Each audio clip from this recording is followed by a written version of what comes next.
Arthur sits bored in his office as Roy introduces Mari to him, the newest robot maid. Curious about the invention, he decides to take a closer look. He praises the creator, clearly impressed with the model, but insists he still needs to examine the robot thoroughly. As he approaches her, the clock in the room suddenly explodes, filling the office with smoke. People scramble to find a fire extinguisher, but Arthur's eyes remain fixed on the robot.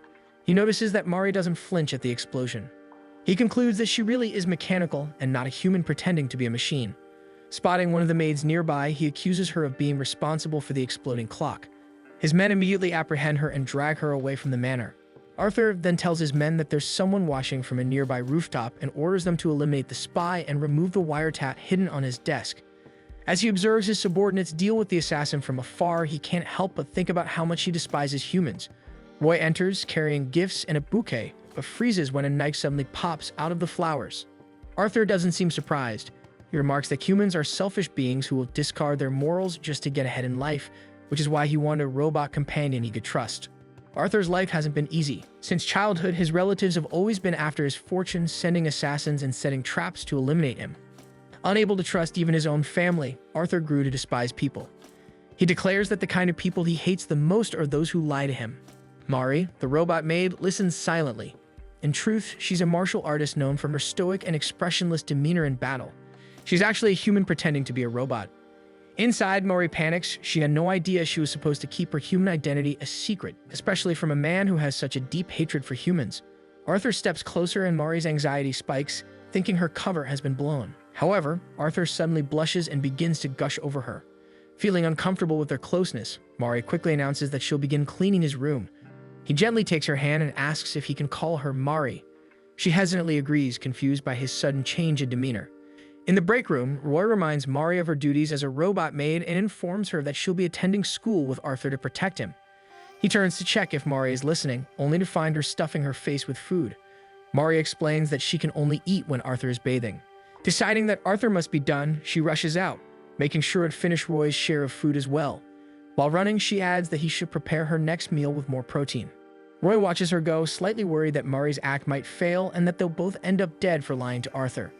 The next morning, Arthur scolds one of his butlers for oversleeping. Mari can't help but think that he's strict and intimidating, yet everything he says makes sense. As they settle into the car, Arthur briefs her on their schedule. While listening, Mari realizes that Arthur's days are always packed either with studying or managing the company. He starts complaining about one of his business partners who lacks table manners. Mari silently confirms that Arthur is a harsh and terrifying individual, but she can't deny that he becomes surprisingly gentle when it comes to her. Arthur suddenly takes her hand and leans closer, telling Mari that he's learned her orders are to follow him around school and pretend to be human. He adds that if she ever finds herself in trouble, she can always come to him. When they finally arrive at school, Mari hides her excitement at being in such a grand academy. She studies the trophies and plaques on display and notices that almost all of them belong to Arthur. As she admires his achievements, two male students bump into her and scold her for blocking the hallway. In a robotic tone, she apologizes, which only offends them further since her voice sounds too cold and insincere. The boys find her strange and unsettling, but Mari isn't pretending. That's simply how she's always spoken. Even her mother could never understand why Mari's tone remains so distant, no matter what she did. Arthur suddenly appears behind her and sharply scolds the boys for harassing his maid. After they leave, Mari thanks him, and Arthur gently pats her head, saying he finds her expressionless voice and demeanor very cute. Arthur signals that it's time to leave, and Mari can't help but blush slightly since it's the first time she's received such a kind compliment. When they return home, they settle in Arthur's office, where a young man enters and greets Arthur with casual familiarity. Roy quietly whispers to Mari that the man is Maynard, Arthur's brother in name. Mari wonders if Maynard is also after Arthur's life and watches the two closely. The brothers exchange polite words of praise, but inwardly they're cursing each other. Despite their smiling faces and kind tone, both understand the venom behind the other's words. Roy seems to catch on to their unspoken hostility, but Mari, oblivious to the tension, assumes the two are simply close siblings who get along well. Maynard excuses himself to use the bathroom. Once in the hallway, he mutters curses under his breath, frustrated that Arthur is still alive. He freezes, however, when Mari suddenly appears behind him, pointing toward the restroom. Startled, Maynard scolds her sharply. When Mari apologizes, he doesn't believe her since her face shows no remorse. Mari explains that she's a robot and incapable of showing emotion. Intrigued, Maynard inspects her closely and notes that she truly doesn't flinch or react. Impressed, he remarks that Arthur has done well to acquire such a realistic robot, but questions his brother's tastes since Mari can't even smile. Mari insists that she can smile and immediately pulls the corners of her mouth with her fingers to form a wide grin. The result is so horrifying that Maynard runs away. Later that evening, Arthur sits in his office, gazing thoughtfully at the fountain outside. His mind drifts back to the day he decided to become the heir to the family business. His thoughts are interrupted when Mari enters, softly offering him a cup of tea. Noticing his distant expression, she assumes she's disturbed him at a bad time, but to her surprise, Arthur shyly asks if he can rest his head on her lap. She hesitates for a moment before allowing it. Arthur quickly settles in, remarking that her lap is hard due to her metal body. In truth, it's due to Mari's toned muscles. Getting comfortable, Arthur admits how lonely he feels, unable to trust anyone. Still, he's accepted this life, believing it's the price of being his father's valuable heir. Moved by his words, Mari softly promises that she'll always stay by his side and that he can trust her. Touched, Arthur allows himself to relax and drifts to sleep on her lap. Mari realizes she has a deep desire to protect Arthur and feels terrible that she must lie to him in order to do so. Later that morning, Arthur, Roy, and Mari wait by the driveway for the car that will take Arthur to his lectures. When it arrives, Roy notices that it's earlier than usual. He and Mari bid Arthur farewell as he gets in and drives off. A few moments later, another car pulls up in front of them. Realizing that the first car was a fake, Roy tells Mari to call the police, but when he looks beside him, she's already gone. Alarmed, Mari has taken off, sprinting down the road after the vehicle. Inside the car, Maynard climbs in and sees Arthur tied up. He smugly tells Arthur that the kidnapping was his idea, all because he found Mari irritating. He jokes that Arthur should hire a better maid next time, then laughs, saying there won't be a next time since Arthur will die today. Arthur feels annoyed since it's already the 168th time Maynard has sworn to kill him. Suddenly, a loud thud shakes the car. Everyone looks up to see Mari clinging to the windshield, announcing that she's arrived to pick up Arthur. Panic erupts inside as Maynard tries to calm his driver, insisting that Mari is just a robot and they shouldn't hesitate to shake her off. But she lands gracefully on her feet and resumes the chase, running at full speed. The car eventually stops at an abandoned house where Arthur is taken in. Maynard mocks him, asking if he has any last words before he dies, promising to take over the family business once Arthur is gone. Arthur, however, remains furious about how roughly Maynard treated Mari. Maynard laughs, mocking him for caring more about a robot than his own life. He sneers that Mari is probably broken. Arthur glares at him, vowing never to forgive him for what he's done to her. Maynard only mocks him further until he hears his own voice confessing to the crime. He turns to see Arthur smirking. One of Arthur's buttons is in fact a hidden spy camera. Arthur calmly explains that everything has been recorded and automatically uploaded to the cloud. It's only a matter of time before someone finds the video and the whole world learns exactly what Maynard has done. Maynard pales as the realization hits him that if he stays, it will solidify his involvement. So he speeds off, leaving two of his men behind to finish the job. The men hesitate at first, but then decide they have no choice since Arthur had already seen their faces. As Arthur braces himself for the inevitable, Mari bursts in, and in a swift blur of movement, she starts attacking the two grunts. The men flee in terror, leaving Arthur tied to a chair. Mari quickly unties him so they can get out. Neither of them notices the spilled gasoline and the lit cigarette smoldering nearby. Within seconds, the flames catch and spread rapidly. The building is suddenly engulfed in fire. Mari reacts instantly, realizing their escape route is blocked. She instructs Arthur to cover his mouth with his handkerchief to avoid inhaling too much smoke. Spotting a window, she tells him to use it as an exit, promising to lift him up. Arthur refuses at first, unwilling to leave her behind. But Mari insists, assuring him that she'll be fine and will find another way out once he's safe. A nearby explosion shakes the structure, making it difficult for them to see and breathe. Mari silently vows to make sure Arthur survives, even if it costs her life. Knowing he won't abandon her willingly, she decides to say what she's been holding back. She tells Arthur that she's truly enjoyed her time with him and that to her, he's someone very special. She lies that he shouldn't worry about her since her body is made of metal and can withstand the flames. She urges him to escape and find her later, saying she can simply be rebooted once she's recovered. Reluctantly, Arthur agrees and climbs out through the window. Once outside, he yells that he'll come back for her. Inside, Mari finally succumbs to the smoke, collapsing to the floor. As her consciousness fades, she feels guilty for lying to him, but grateful she was able to protect him until the end. When she opens her eyes again, she's shocked to find herself lying on a bed. Arthur sits beside her, explaining that he called Roy immediately and managed to save her in time, so there's no need for a reboot. Mari feels immense relief, though her face remains emotionless. Arthur studies her, tempted to ask about the smile she showed him at the building. He decides not to, much to Roy's quiet relief. Convincing himself that the smile was just a smoke-induced hallucination, Arthur accepts it. He tells himself that falling for Mari is pointless since she's a robot, and even if she weren't, someone like her would never love someone like him. On the day of the party, all the servants are busy making the final preparations.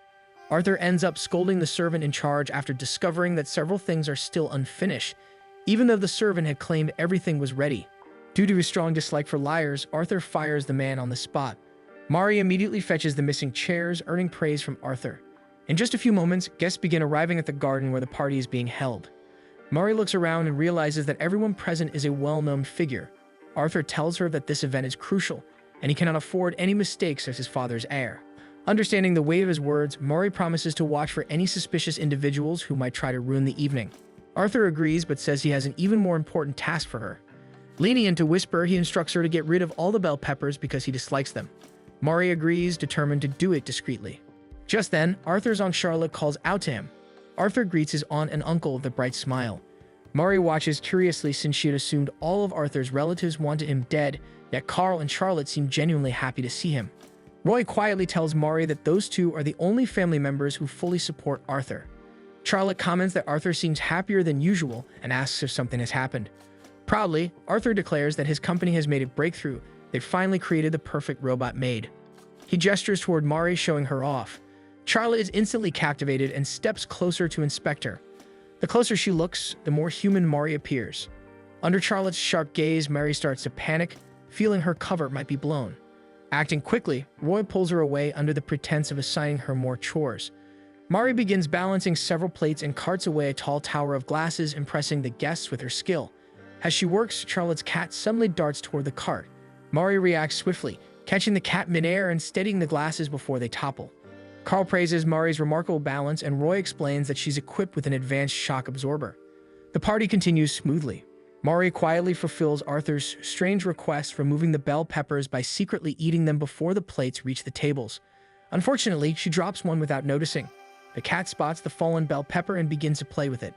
At one side of the garden, an intruder manages to slip past security, but before he can take another step, Mari swiftly knocks him unconscious. To be safe, she decides to patrol the rest of the estate for more suspicious individuals. As she searches, she suddenly senses someone directly behind her. Reacting on instinct, she grabs the person and throws him over her shoulder, only to discover that it's Arthur. She helps him and escorts him back to his office, where he rests his head on her lap. Arthur admits he only wanted to escape the crowd for a moment, exhausted from entertaining guests. As he relaxes, Mari gently pats his head, but she freezes when Arthur suddenly grabs her hand, pulls himself upright, and draws her close to thank her sincerely. Startled, Mari abruptly steps back. She announces that since he's recovered, she should return to her duties. Arthur watches her retreat with quiet disappointment. Neither of them notices that Charlotte has seen the entire exchange and her growing suspicion that Mari might not be a robot. Back in the garden, Mari struggles to calm her racing heartbeat, confused by her own reactions. Roy instructs her to serve water to the guests, but she accidentally drops and shatters a glass. When preparing another, she spills an entire pitcher on Roy. Sighing, Roy dismisses her for now, fearing she might blow their cover if she continues in this distracted state. Feeling guilty, Mari wanders to a secluded corner of the garden. Before turning the corner, she spots a man crouched down, fiddling with something. Realizing he's planting dynamite, Mari rushes forward, destroys the detonator, and kicks the man straight through the bushes. Unfortunately, she forgets that the party is being held on the other side of those same bushes. The guests gasp as Mari suddenly bursts through, knocking out a stranger in full view. Panic spreads until Arthur quickly steps out and announces that the man was not a guest but an intruder who was planning on detonating a bomb. He proudly declares that Mari had saved everyone. The guests erupt into applause, impressed by her quick thinking and bravery. Carl notes how deeply Arthur trusts Mari, while Charlotte quietly observes that perhaps Mari is the one who will teach Arthur to trust people again. From the rooftop, Maynard watches the praise below and curses in anger. As he rants about his impending revenge, he loses his footing and falls. Later that evening, Arthur stands on his office balcony, gazing at the view below. Mari finally appears, wearing the elegant dress he had chosen for her since he had wanted to see Mari in something different from her maid's uniform. Smiling, Arthur takes her hand and invites her to enjoy the rest of the evening with him. Unsure of herself, Mari pulls her hand back and bows apologetically, murmuring that she's sorry for almost ruining the party. Arthur tells Mari that she's worked very hard all day and even got rid of all the bell peppers just for him. He smiles, admitting he's truly grateful. Mari stares at Arthur quietly. A strange warmth spreads through her chest, and for the first time she feels an overwhelming urge to serve him forever. Arthur, unaware of her thoughts, muses aloud that it must be nice to be a robot since there is no need to eat. Curious, Arthur asks how she recharges. Panicking, Mary blurts out that she runs on a double of battery. There's no way anyone would believe that. But to her surprise, Arthur takes her seriously and gazes at her for a long moment before softly saying that tonight, she looks more like an actual girl. Before Mari can respond, Arthur leans in and plants a gentle kiss on her forehead. She abruptly pushes him away and bolts toward the greenhouse. She worries Arthur might have figured out her secret, as she's human. Outside, Roy keeps his silence, his own expression clouded with concern. The next morning, Mary steels herself for another day of work. She worries about facing Arthur after last night, but convinces herself that he couldn't have seen her expression clearly in the dark. Entering the dining room, she decides to tell him that a malfunction caused her to push him. She wheels in a cart of food and begins her routine. Arthur greets her warmly as if nothing had happened. Mary wonders if he's forgotten. When she fails to greet him back, Arthur frowns and questions her silence. Struggling to think of a response, Mary freezes, prompting Roy to panic as he watches from the sidelines. A fly suddenly buzzes past them, and both Arthur and Mari reach to catch it at the same time. Their faces end up inches apart, causing Arthur to blush while Mari panics internally, wobbling stiffly away in an effort to seem robotic. She mutters that Arthur is acting strange today, but he only tells her to bring coffee to his study. When she does, he can't help but watch her intently. As the day goes on, Arthur treats her more gently, offering to carry things and even reaching for her hand. Mari decides she must act more robotic to avoid suspicion, but Arthur only gazes after her, puzzled by her strange mechanical walk.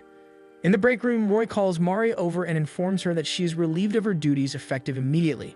He explains that Arthur has been growing suspicious of her since the previous day, and it's only a matter of time before her secret is exposed. Mari freezes, unable to process his words. Roy reassures her that he'll still look after her, but insists she must find work elsewhere before Arthur uncovers the truth. Mari struggles with the idea of leaving. She's grown fond of Arthur. Desperate, she pleads with Roy, promising to do her best not to get found out. Roy tells her that Arthur likes her a lot. If he ever finds out she's human, it will break him. He reminds her how much Arthur hates being lied to and reasons that lying to him must be hurting her as well. Mari realizes she is unable to argue. Roy continues, telling her that he's already arranged for her replacement with an actual robot maid. Moments later, Mari 2, the new model, rolls through the halls with mechanical precision until it reaches Arthur's study. Upon entering, it introduces itself as a more advanced version of Mari and immediately demonstrates its abilities by swiftly catching and disposing of a fly. Arthur stares at it in disbelief until Roy steps in beside the machine and explains that with Mari 2's enhanced combat and efficiency systems, she is the perfect maid to serve him. Meanwhile, the real Mari quietly packs what little she owns as Arthur tries out Mari 2's lap pillow function, complete with background music. At the gates, Roy urges Mari to leave quickly before Arthur notices. She promises to wash and return her uniform despite his insistence that she keep it. To her, the uniform is a symbol of everything she's about to lose, a reminder that she was never meant to stay by Arthur's side. Just as she's about to leave, Arthur appears, his expression a mix of confusion and anger. He demands to know what is happening and why she's being replaced all of a sudden. Mari uses her usual calm tone and explains that since there is a newer, better robot maid, it is time for her to step aside. But Arthur does not believe it.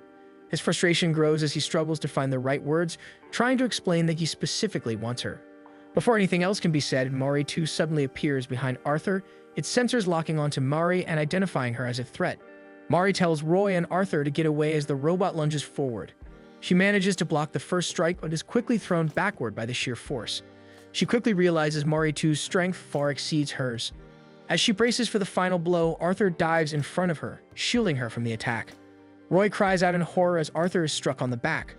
Overwhelmed by rage and desperation, Mari summons every ounce of strength left in her. With a fierce kick, she shatters Mari 2 clean in half, and the machine collapses to the ground. Arthur rushes over to Mari, his voice filled with concern as he tells her that he already knows everything. Roy stiffens in panic, fearing their secret is out. However, Arthur's understanding is far from the truth. He believes Mari had malfunctioned and that Roy prepared Mari 2 as her replacement. Arthur insists that he can pay for her maintenance costs, determined to keep her by his side. Mari quickly reassures him that there's no need, claiming she's already been fixed. Arthur smiles warmly, lifting her into his arms as he asks her to stay with him always. Mari quietly admits that she wants the same thing, and for a moment, the two are blissfully happy. Later in the kitchen, Roy thanks Mari for her efforts and for making Arthur finally smile again, something he hadn't done in a long time. Mari promises to continue working hard and to avoid any mistakes that might expose her identity. A fake mechanical sound echoes through the room. Mari turns to see Mari 2 entering the kitchen, gleaming and fully operational. The robot announces that it has been repaired and updated. Roy explains that he wants both Marys to work together to protect Arthur. Mari too politely expresses that it looks forward to working alongside her. Mari, however, can only stare silently at the real robot. One day, a group of men disguised as manor staff secretly discuss ways to assassinate Arthur. However, Mari and Mari too catch them. The men try to flee, but Mari too quickly deploys a net, trapping them. In another estate, Maynard curses in frustration as he realizes he's running out of hired assassins to use. Meanwhile, Arthur rests his head on Mari's lap, musing aloud that humans are unreliable and that all he truly needs is Mari, as he still believes she's just a robot. Nearby, Mari too begins her recharging process. He remembers that Mari also requires charging, so he hands her a double-A battery with a fond smile, saying it's her favorite type. Curious, he asks how she recharges because he'd like to see it himself. Mari panics internally, realizing she has no idea how to fake it. In desperation, she places the battery in her mouth and pretends to recharge. Roy, watching from the doorway, feels certain their secret will be exposed. But when Arthur mutters how adorable Mari looks while charging, Roy realizes how dumb Arthur can be with Mari.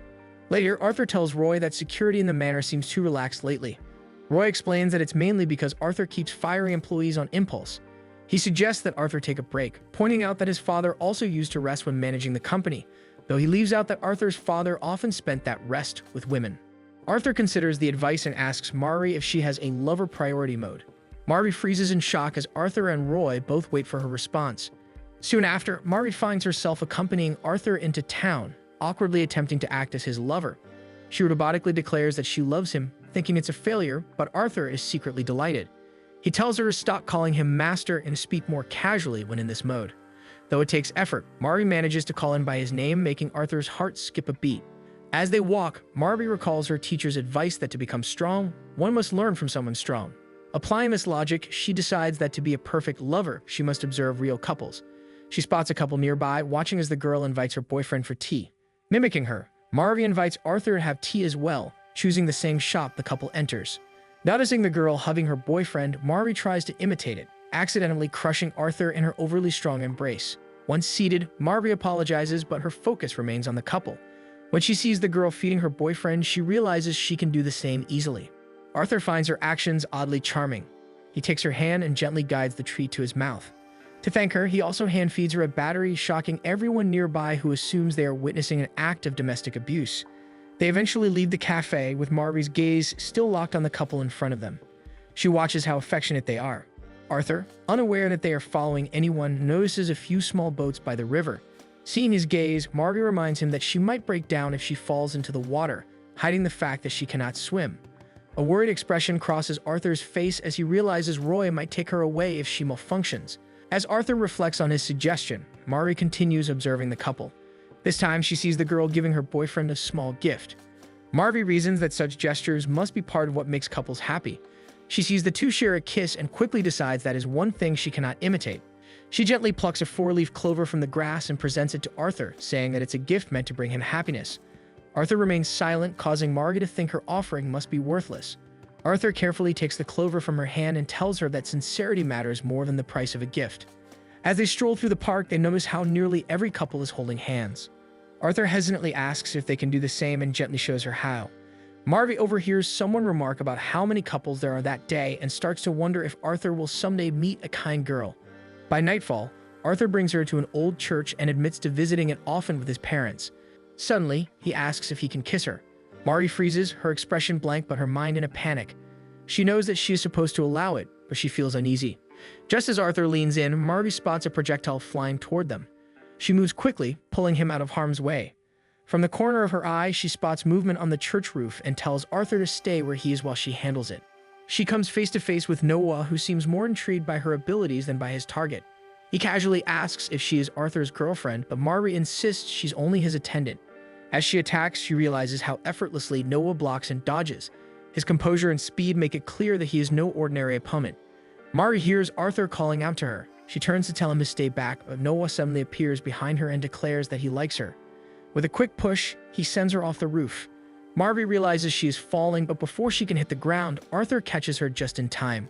She apologizes for letting Noah escape, silently scolding herself for failing both as Arthur's protector and as his supposed lover. As her thoughts spiral with guilt, Arthur leans in and plants a gentle kiss on her cheek, saying that their real kiss can wait until she enters lover mode again. Mari warns him that she cannot promise to use that mode often since it consumes a large amount of battery. Hearing this, Arthur's expression darkens and he quietly calls Roy to come pick them up. The next day at school, Mari's mind keeps drifting back to Noah. She vows to herself that she will finish him off the next time they meet. Her thoughts are interrupted when the teacher announces a new transfer student, and Noah cheerfully introduces himself in front of the class. Outside, Maynard mutters that he hopes Noah can finally get the job done. Back in class, Noah quickly becomes popular with the girls, his charm winning them over with ease. Marty wastes no time and leaves the room, determined to find Arthur and warn him that an assassin has infiltrated their school. As she hurries down the hallway, Noah suddenly appears next to her, asking if she will attend his welcome party. Without hesitation, Mari attacks him, declaring that no one invited her. Noah deflects her strikes with ease and counters, remarking that people are afraid of her because of her lack of emotion. He grabs her face, saying he wants to twist that expressionless look with pain and that he fell for her the moment they met. Mari breaks free, convinced that he is a psychopath. When she demands to know his purpose, Noah reveals a thick stack of documents, photos, and records of her past as a trained fighter. Every trace of that life should have been erased by Roy when she assumed her role as a robot maid. Noah explains that his real gift to her is the time and effort he spent uncovering her secrets. Mari's stomach turns at his words, finding his obsession disturbing. He then asks why she chose to hide behind the identity of a robot maid. Mari asks Noah what he truly wants from her, and he replies with a disarmingly innocent smile that he only wants to get along. Before she can respond, Arthur appears, demanding to know what business Noah has with Mari. Noah casually mentions that he was just looking at some interesting photos. Fearing that Arthur might see, Marty quickly turns around and pretends to play along with Noah's act. Noah then places a hand on Marty's shoulder, smugly claiming that it seems she prefers him over Arthur. The statement ignites Arthur's anger, and he tells Noah to remove his hand, declaring that Marty dislikes him. Noah asks Marty if that is true. Thinking fast, Marty responds that she simply wants to remain on good terms with him because he holds valuable information. Noah appears delighted by her answer and boldly declares that Marty now belongs to him. Arthur, frustrated by the entire exchange, accuses Noah of filling her head with nonsense. He challenges Noah to a duel, with the prize being Marty herself. Chaos suddenly erupts as a group of chickens race past them, followed closely by a few panicked students. Toby hurriedly explains that 7 chickens from the research lab have escaped. Sensing an opportunity, Noah snaps his fingers and suggests that their duel be settled by whoever catches the most chickens. Arthur agrees, while Toby assumes they are simply helping him recover the escaped animals. Arthur catches one with ease. A few girls nearby notice his skill and begin to whisper admiringly. Unbothered by the attention, Arthur remarks that animals are far more trustworthy than human beings. The statement makes Mari quietly worry about how deeply his distrust for people runs. After gently placing the chicken into a cart that already holds 2 others, he turns to Mari and tells her to allow him to protect her this time when she offers to help him. The girls watching from afar swoon at his words and the way he handles her so carefully. Hearing a panicked chicken, he immediately runs off in pursuit. Meanwhile, Noah takes a different approach, asking nearby students to help him find and catch the remaining chickens. Marty calls out that his tactics are unfair, but Noah merely reminds her that they never establish any rules against seeking help. He soon spots 3 chickens huddled nearby and attempts to approach them, but the birds instantly scatter in all directions. Watching the scene unfold, Marty concludes that even the animals can sense how unhinged Noah truly is, no matter how charming he tries to appear. Noah decides to use one of his assassination tools, skillfully capturing all 3 chickens in one motion and matching Arthur's current total. A female student then informs him that another chicken has been spotted in the garden in front of the cafeteria. Noah immediately heads there, only to find Arthur already in pursuit of the same bird. Sensing the tension between them, the chicken darts into the thick bushes, making it nearly impossible for Arthur to keep track of it. Noah, however, quickly pinpoints its location with his trained eyes and sprints after it. Arthur follows close behind, unwilling to lose. Watching from a distance, Marvy grows anxious that Arthur might fall behind. Thinking fast, she climbs a nearby tree to gain a better vantage point and begins calling out directions to guide him.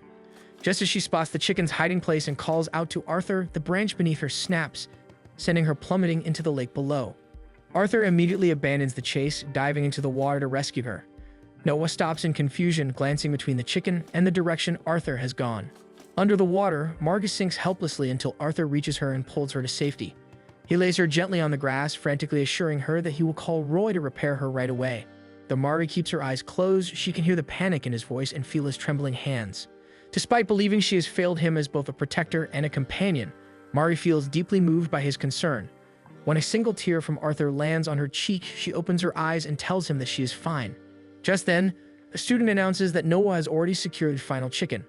Noah approaches with the bird in his arms, but instead of gloating, he declares Arthur the real winner because he chose to abandon the contest to save what truly mattered to him.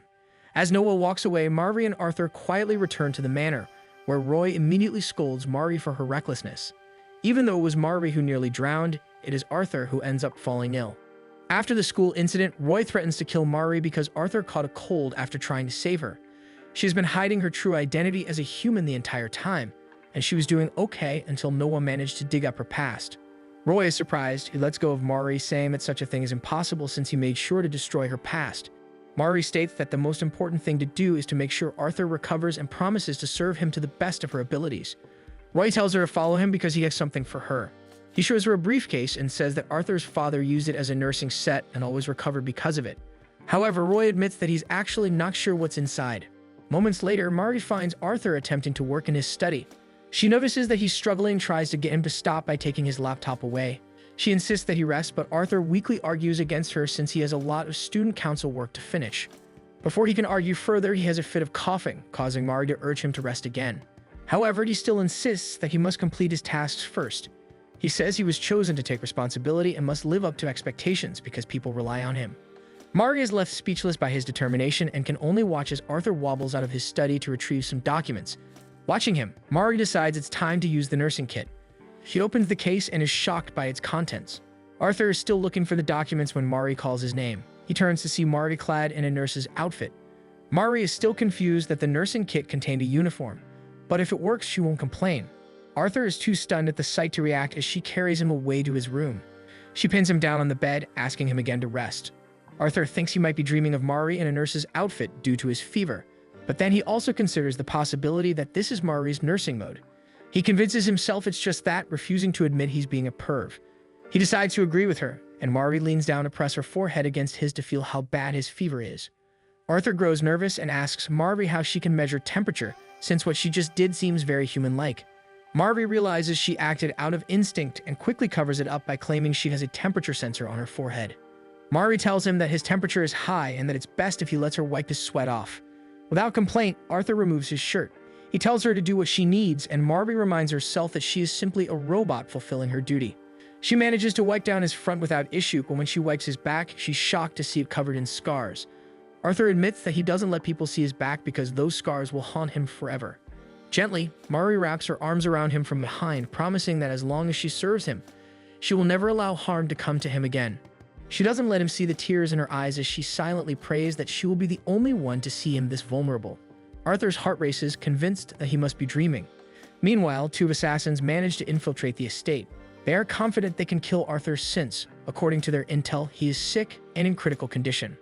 Mari appears behind them, and one of the assassins is pleasantly surprised, thinking she's a cosplay nurse.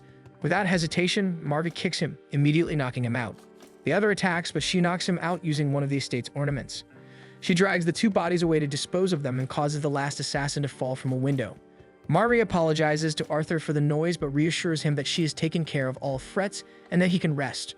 From his place on the bed, Arthur smiles at her and takes her hand, saying that he feels at peace because Mari is with him and that she's the only one he can show his vulnerable side to. He admits that he pretends to be strong in public, even though he hates people who lie the most. Mari feels guilty because she's lying to him, but the desire to stay by his side is stronger than her guilt. She wonders what these feelings mean since she finds it strange to be this attached. Elsewhere, Maynard looks for Noah, only for Noah to sneak up behind him and startle him. When Noah asks what the club is for, Maynard swings it wildly, claiming he brought it because Noah always spooks him. After he calms down a little, he asks Noah if he brought the item he had promised. Noah tosses him Arthur's phone, and Maynard immediately smashes it, ensuring the video will never be seen by the public. Noah tells him that now they can easily kill Arthur without fear of getting caught, but Maynard instructs him to bring Arthur alive because he wants to do the honors of killing him himself. A few days later, with Arthur finally recovered, Carmia High School holds its anniversary party. This year, it's a costume party, and Arthur welcomes the guests, thanking them for their participation. Mari watches his opening remarks, grateful that Arthur managed to recover in time to host the event. After his speech, Arthur approaches Mari and asks if she's tired. He then hands her several double-A batteries so she can recharge whenever she feels exhausted. She thanks him, even though she doesn't really have any use for them. Noah then greets them, showing off his vampire outfit for the occasion. He boasts that the entire class loved his costume, then notices that Mari is dressed as a maid. He immediately hugs her and calls her cute, angering Arthur, who asks nearby guests if they have anything he can hit Noah with. Before Arthur can commit a crime, a senator calls for his attention. Arthur immediately greets the senator and tells Mari that he needs to entertain him for a while. Once Mari is left with Noah, he complains that he's bored and decides to look for some food. Mari decides she needs to silence Noah. She approaches the buffet table and notices someone in a vampire costume, scolding him for talking too much. The student looks shocked, and Mari realizes that the person isn't Noah but someone wearing a similar costume. The student then tells Mari that it was Noah who gave him that costume, and it's not just him but several other students as well. Mari realizes that Noah predicted her attempt to kill him and cleverly concealed himself by dressing multiple students in the same outfit. She immediately calls Roy to ask where Arthur is. Roy tells her to follow his directions, and Mari quickly darts off to find Arthur. Arthur and the senator are chatting when Noah suddenly injects him with something that causes him to faint. The senator apologizes and flees the scene. Noah becomes slightly distracted and doesn't notice Arthur pull out a taser until he feels the shock. His gloves manage to conduct the electricity so he isn't fully stunned, and he tries to subdue Arthur with a kick. Arthur manages to block it but struggles since he can't see his attacker. Noah, impressed, explains that he injected Arthur with a sedative that weakens sight and hearing. Normally, people who don't fall unconscious would already be begging for their lives, but Arthur is the only one he's met who keeps fighting through the drug. He gives Arthur another dose, which finally knocks him unconscious. Noah tells the unconscious Arthur that the last dose was actually meant for Mari, as he had hoped to capture them both. Meanwhile, Mari is still being guided to Arthur's location by Roy. When she nears the room where the GPS signal is coming from, she tells Roy to prepare something. Entering the room, she notices it's unused. She spots another door and assumes Arthur is just behind it. As she moves toward it, Noah suddenly thrusts a knife at her neck, but Mari dodges it just in time. Noah is amused that Mari remains emotionless despite the attack. Mari kicks him away, then strikes again to disarm him. She tells Noah that because she couldn't defeat him the last few times, she decided to retrain herself. Noah looks at her with amusement and tells her that this time he'll also be serious. The two begin to fight, exchanging punches and kicks. Noah seems to be enjoying himself, saying that if they were to partner up, it would be fun to do contract killings. Mari is disgusted, replying that no one would want that job and that she is already Arthur's maid. Noah manages to pin her down and admits that he feels disappointed in her since he knows more about her than Arthur does and even declared his love despite knowing her past. He begins to choke her, trying to make her admit she can be happy with him. Mari stubbornly refuses and notices that his grip with his right hand is weaker. She uses that knowledge to break free and quickly dashes away. Noah realizes he's still feeling the effects of Arthur's stun gun. Mari then takes one of the double of batteries and launches it toward the chandelier, shattering the lights and plunging the room into darkness. Mari tries to reach the door where she believes Arthur is, but Noah announces that her little trick won't work because he's used to seeing in the dark. He spots Mari and uses a chain whip to pull her closer. However, as the figure draws near, he realizes it isn't Mari. Mari too easily breaks his weapon and punches him. The real Mari compliments her counterpart, then leaves Mari too to handle Noah while she rescues Arthur. She finds him very weak but with no external injuries. She helps him up and they begin to make their escape. She calls out to Mari too to announce their retreat, but instead feels Noah's hand grab her. Mari turns and sees Noah, who she thinks looks like a zombie. Then she notices Mari too shattered in pieces nearby. Enraged, she elbows Noah, and because he's already weakened, he falls back. Noah tells Mari that he knows she loves Arthur, but insists it will never work because Arthur loves the robot version of her. He claims Arthur will never love her once he learns she's human. He goes on to say that Mari isn't the type to be loved anyway since she's been shunned and hated since childhood. Noah continues to mock her, saying she's doomed to walk a lonely, unloved path. To her surprise, Arthur suddenly covers her ears, telling her not to listen to him. Even Noah is shocked since Arthur shouldn't be able to stand with the amount of drugs he was injected with. Arthur, still struggling to see clearly, moves toward Noah and orders him to face him. Marg is touched, not expecting Arthur to care or think about her. She jumps in between them and attacks Noah, silently promising to always stay by Arthur's side. When she returns to Arthur's side, she sees that he's already unconscious. She looks at him fondly, thinking about how hard he always tries to protect her. Mari realizes that Arthur has made her feel so many new emotions. Softly, she confesses her love to his unconscious form. After the incident, Mari returns to school. The class notices that Noah isn't attending, and Mari knows it's because of the fatal wound she gave him. However, she's shocked when she leaves the classroom and finds Noah standing right in front of her, heavily bandaged. Noah tells her to take it easy, explaining that he can't do any assassination work due to his injuries. Instead, he asks if she'll be able to keep up her facade now that she's aware of her feelings. He warns her that love built on lies is doomed to end tragically. Then he whispers that she can always run to him. Arthur suddenly appears nearby and Noah greets him as if nothing's wrong. He claims he simply fell and got injured but heard Arthur was also a victim of an attack. Arthur eyes him suspiciously and tells Noah that during the attack, he heard Noah's voice. Noah casually claims Arthur must have imagined it and leaves to do other business. Marty moves closer to Arthur and notices he seems to be in a good mood. Arthur smiles and says it's because he had a good dream while he was unconscious, and he hopes that someday it will come true. One day, Mari finds herself facing an assassin who demands to know where Arthur is. The man doesn't realize that Mari is actually Arthur's bodyguard and doesn't see it coming when she kicks him out the window. Arthur tells Mari she did a good job taking care of another assassin.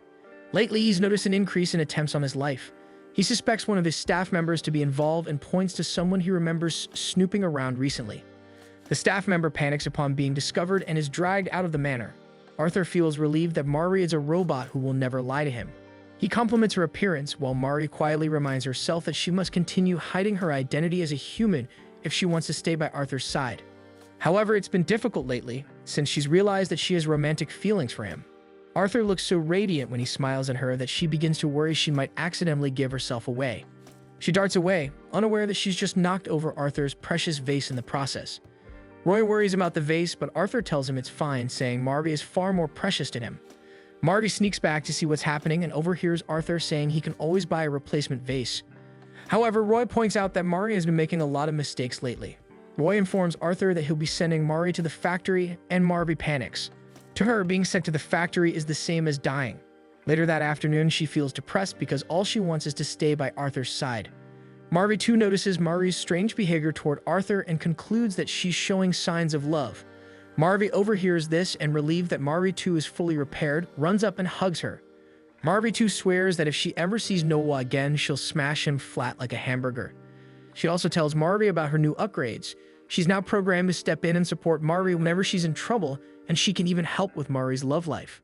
Marvi starts tearing up and admits that Arthur looks so radiant to her that she doesn't know what to do. As Mari too searches the internet for answers, Mari begins to believe she's finally made a reliable friend. Later, Mari and Mari too visit Arthur. Arthur notices that Mari is wearing sunglasses, and Mari too explains that she's in DJ mode and will now provide him with uplifting music. As Mari begins using the turntables, Arthur smiles at her, pleased with the feature. Mari is thankful that Arthur is gullible enough for her to keep wearing her shades whenever she feels he's too radiant. However, Arthur gently removes her sunglasses, telling Mari that he wants to see her face all the time. Mari too notices that Mari's vitals are rising and that her composure might soon break. To help, Mari too bumps into her, hoping to divert the situation, only for Mari to slam into Arthur's face. In an attempt to cover up their mistake, Mari too explains that removing sunglasses while in DJ mode could cause mechanical malfunctions. Mari leads him to the couch so he can rest, but when he asks if he can sit on her lap, she panics and pretends to malfunction. Mari too quickly explains that this is a result of Arthur removing her sunglasses earlier. Mari lies still, wondering how she ever managed to act as his lap pillow. Mari too tells Arthur that he shouldn't touch Mari for now, but that other requests can still be fulfilled. Arthur understands and asks Mari if she can say I love you to him. Mari stands up and says she can, but remains silent for so long that Mari too checks if she's still functioning. Mari starts to speak, but instead of saying the phrase, she blurts out something else. Mari too immediately tells Arthur that Mari needs rebooting and pushes her away. Mari allows it, wondering why those words suddenly became hard to say. They stop by the staircase, and Mari admits that she's not okay at all. Realizing she's in love with Arthur has made things that used to be easy suddenly difficult. Mari confesses that love has made her weak. Mari too moves beside her and tells her that while love can make a person vulnerable, it can also give them strength. Mari's eyes widen with hope as Mari too convinces her that love can be a source of power. Feeling comforted, Mari's heart warms as she realizes she's found a true friend in Mari too. She gets up and decides to apologize to Arthur. Mari finds Arthur still in his study, but he ends up apologizing first. He thinks Mari has been overworked since the party and hasn't had enough time to recover. He finds his feelings toward her strange. He's aware that Mari was given to him to serve as protection, but recently he's found himself wanting to protect her instead. His words only make Mari fall for him even more, and a blush rises to her cheeks before she can stop it. Arthur looks at her, and at that moment, she seems almost human to him. Mari thinks he's about to embrace her, but instead he moves to shield her with his body as the assassin from earlier bursts through the nearby window. The assassin mocks them, saying that a fall from the second floor wouldn't kill him. Pulling out a gun, he declares that this time he'll get Arthur for sure since he's better prepared. As Arthur glares at him from the floor, Mari grows irritated that the assassin interrupted a precious moment between them. She suddenly feels an immense surge of energy coursing through her body. She leaps out of Arthur's hold and realizes that Mari too was right, love really can give strength. She kicks the man, who sneers and calls her creepy because of her expressionless face.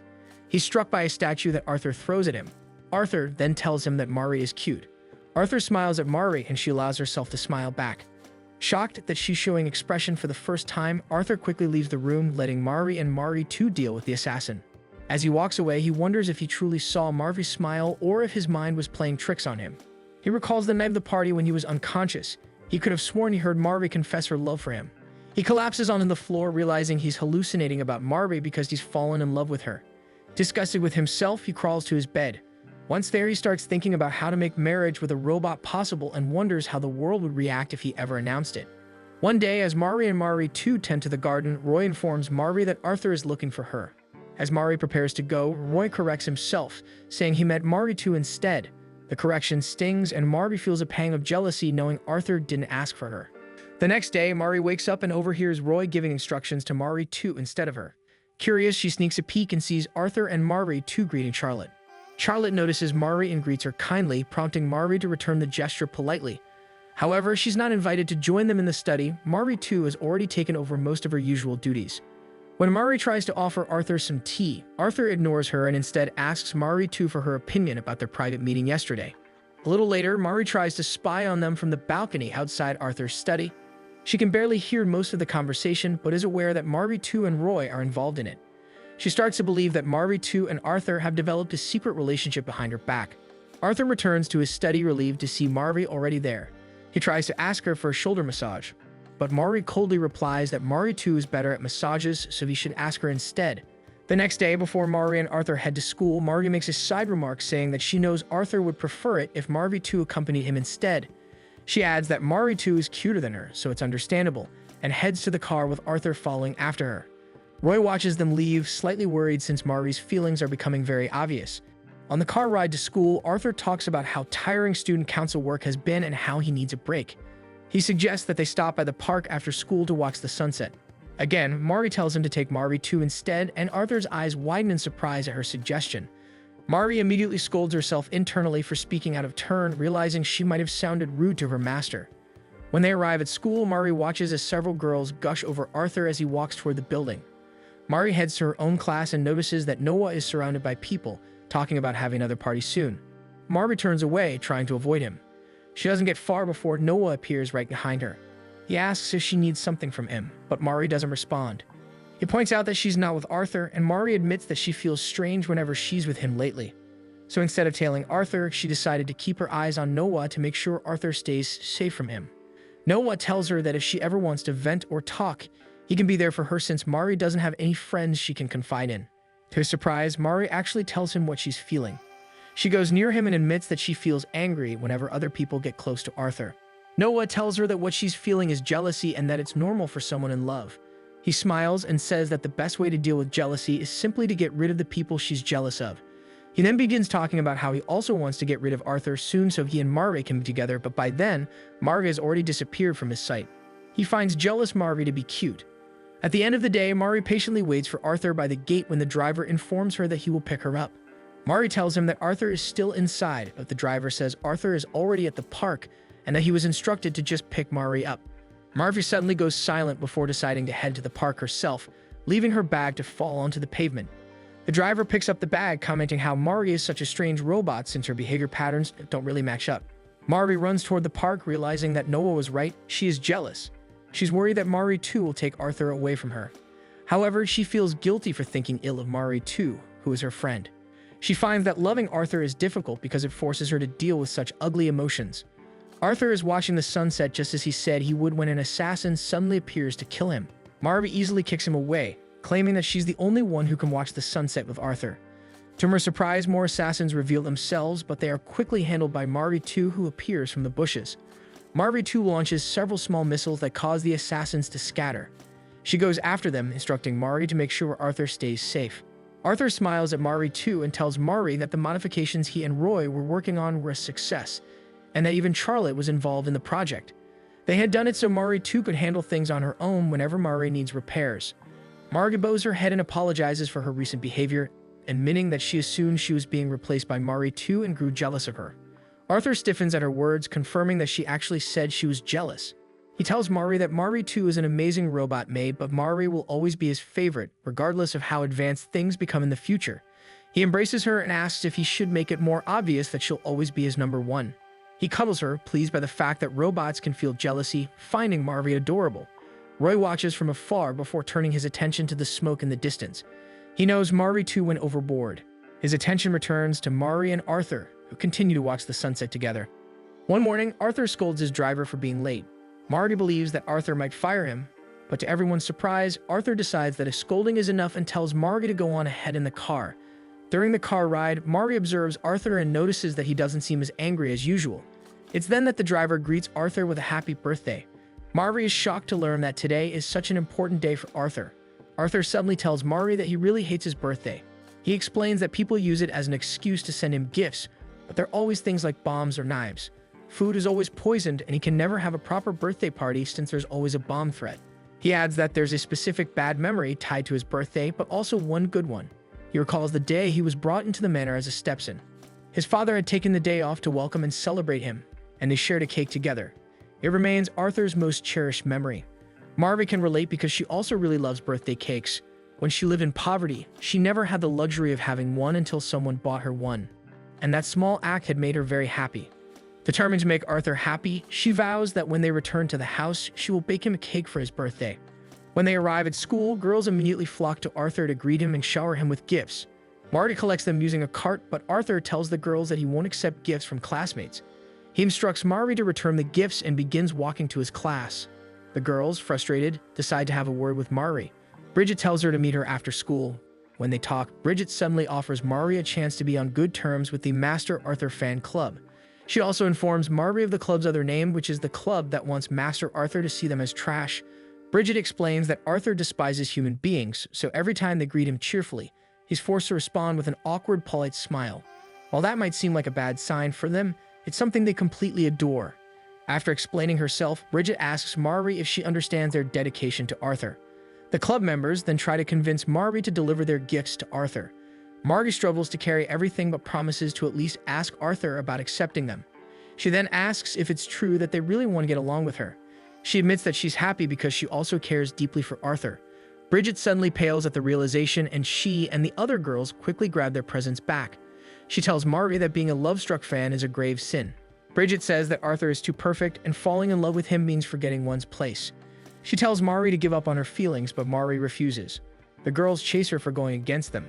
And as Mari runs away, she wonders if it's wrong to be in love with Arthur. When she turns a corner, she runs into Arthur, who glares at the girls. Once they're gone, he makes sure Mari is okay. Mari reassures him that she was just playing hide and seek with the girls. He tells her that he has student council work to do, so she should head home first. Once she returns home, she begins preparing the cake. She believes all she needs to do is toss in some yummy ingredients, and it should turn out fine. She is unaware that many of the ingredients she prepared aren't suited for a cake. As she mixes the batter, she suddenly feels a chill and swipes at the area where it's coming from. It turns out to be Noah, who catches her arm before she can hit him. Marga manages to pull her arm back and moves to attack, but when she kicks, Noah catches her foot. He tells her to relax because he isn't on the job at the moment. Marvi stays suspicious but asks what he's doing in the manor. Noah immediately hugs her and asks for cake, prompting Marga to try to kick him again. Noah just dodges happily as Mari refuses to give in. She continues baking while also trying to hit him for being too close. Noah teases that cooking is a great way to eliminate a target from the inside and that she should make sure to do a good job. Suddenly, the oven explodes and Mari pulls out her ruined cake. She smells something odd and accuses Noah of tampering with it, but he insists that he didn't touch anything. He runs away, teasing that Mari is a horrible cook. Jumping out the window, he mocks her for chasing an impossible kind of love. As he lands, he considers visiting the estate again to see Mari, but spots Mari too in the vicinity. Realizing his mistake, he decides not to sneak around again. Mari too goes around the manor, reactivating the security system that Noah had deactivated. Meanwhile, Mari has just finished baking and wrapping her second attempt at a cake.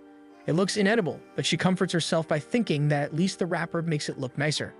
Mari too doesn't notice her and bumps into her, causing the cake to fall to the ground. Mari too apologizes, but Mari says it's fine since the cake wasn't good anyway. She tells Mari too to continue her patrol while she stares at the ruined cake. She takes it as a sign to give a gift. Suddenly, she remembers everything people had said about her impossible love for Arthur. Picking up the wrapped cake, she realizes that even if it came from her, Arthur might not accept it, and it already looked bad before it fell, so it's best she not give it to him. Arthur spots her and informs her that he has returned home. Marty quickly hides the cake behind her back and greets him. As they walk toward his study, Arthur admits that he feels bad for turning down all the gifts, but he can't risk accepting any. He notes that everyone feels differently about birthdays, and for him, it's a day he hates. Marty suddenly remembers that she wanted to give him a gift because she believes birthdays are supposed to be happy days. Gathering her courage, she decides to give him the cake, saying she downloaded a recipe and tried to bake it herself. Arthur accepts the present and says that now that he has Marty, he no longer feels depressed about his birthday. He takes a small bite of the cake, but immediately notices something is off. It turns out Marty accidentally swapped the sugar for salt. Still, he insists that the cake is good. He then tells her there's something he wants to do for her. He asks her to put on a dress he prepared and leaves so she can change. When he returns a few moments later in a new outfit and holding a curling iron, he compliments how great the dress looks on her and begins curling her hair. When he finishes, Marty is surprised by how skillful he is at styling. Arthur then decides to spend the rest of the day and evening serving her. He picks flowers for her in the garden and even makes a small cake out of batteries as a gift. He also lets her rest on his lap, just like how she lets him rest on hers. Though pampered, Marty feels oddly heavy inside. A sudden knock on the door alerts them, and the man on the other side claims to have brought Arthur some gifts. Arthur moves toward the door, but it suddenly bursts open as a man tries to stab him. Marty is ready to attack, but Arthur tasers the man first. Marty feels strange seeing their roles reversed. When another man rushes toward Arthur, Marty interrupts and tells him to wait for her. She scurries upstairs, changes into her maid uniform, and promptly kicks the man. She realizes that the heaviness she felt came from wanting to be the one to protect Arthur. Marty then Princess carries Arthur and tells him that he is strong and must have been capable of defending himself even before she arrived. However, it is because he is strong that she wants to protect him. She asks if Arthur dislikes being protected by her, but he reassures her that he loves being protected by her. One day at school, Marty rushes to Arthur after a student tells her that he had collapsed.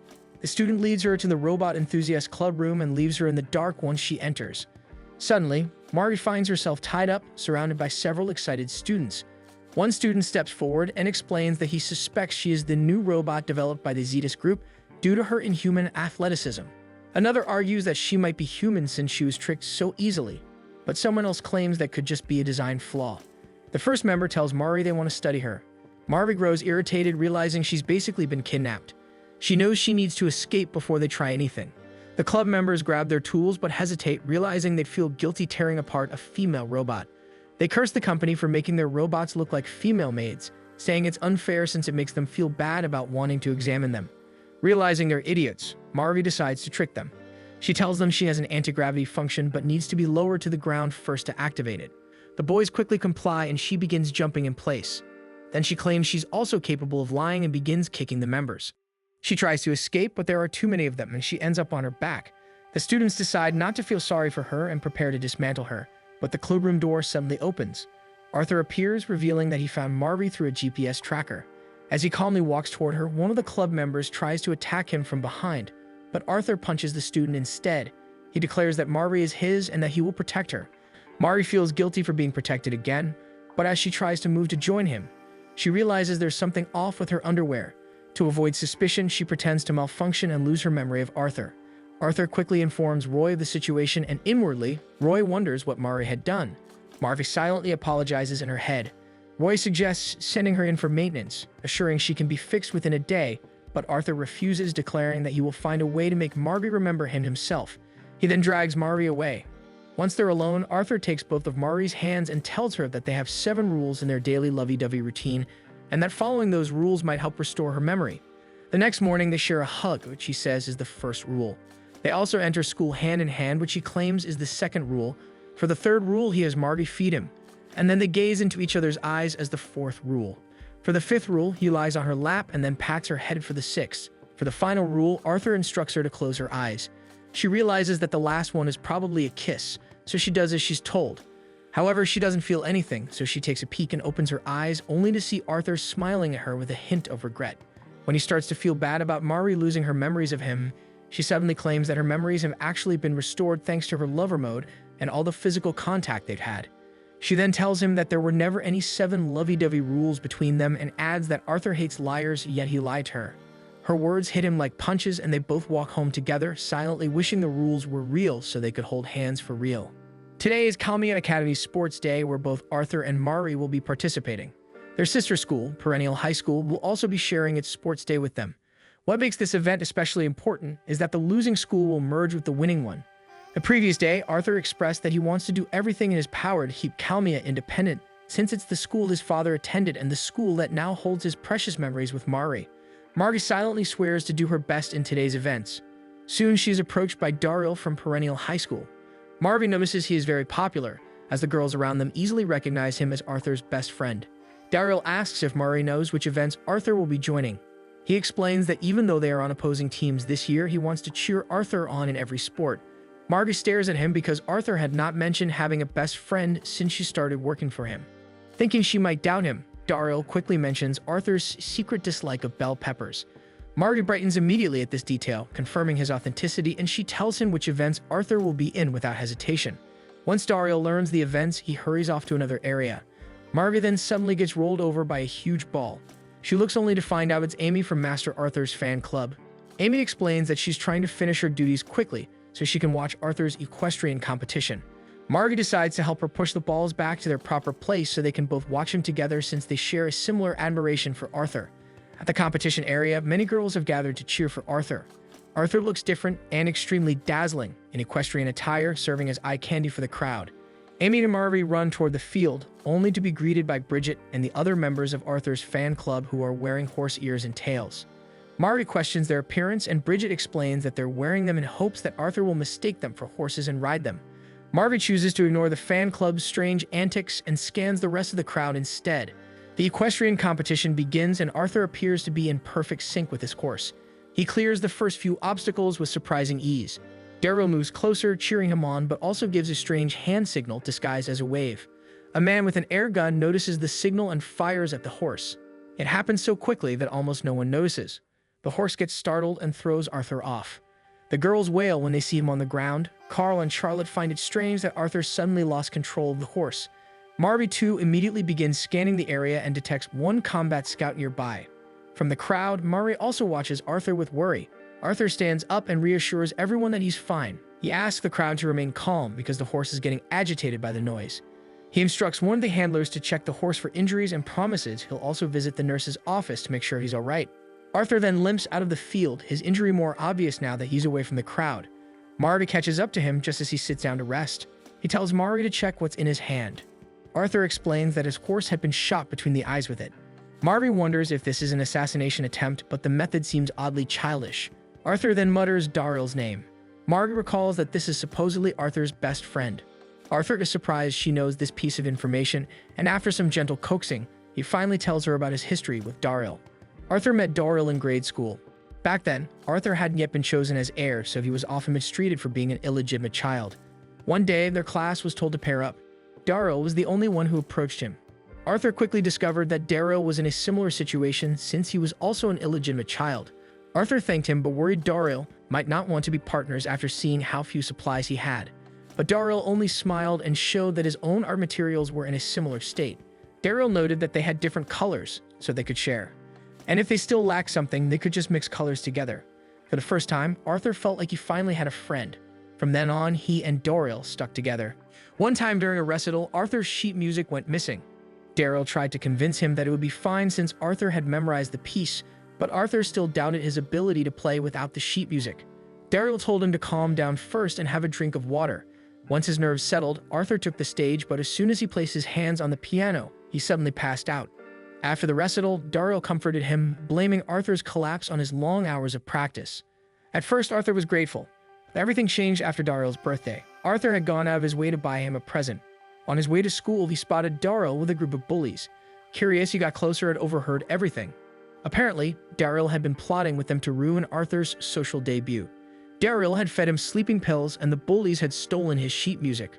Arthur learned that Daryl had never liked him at all because Arthur was getting better grades. Daryl had only pretended to be his best friend so he could drag Arthur's life down. He even watched Daryl hand the bullies an air gun to shoot him with. Arthur finishes his story, and Mari feels her blood boil. She suddenly stands up and tells Arthur she'll do the job, which confuses him since he hadn't ordered her to do anything. To blow off steam, Mari punches and kicks a tree. She's frustrated because Arthur has every right to hate Daryl, yet he doesn't. She knows Arthur still cherishes the memories of their friendship. When the tree finally crashes down, Mari swears she will stop Daryl's evil plans against Arthur. Just then, Toby calls out from a window asking if Arthur is really injured. Mari confirms that he sprained his ankle. Moments later, the school's PA system announces that the cavalry battle will begin soon. Toby tells her that both Arthur and Daryl were supposed to participate, but with Arthur's injury, he won't be able to join. Mari decides she will take his place. When Mari informs Arthur's teammates, their confidence immediately plummets. Noah quickly offers to team up with her, but Mari wants to refuse, suspecting another trick. Noah insists that his motives are different today. He gestures to a corner, so Mari heads in that direction. She finds Mari too apprehending several individuals.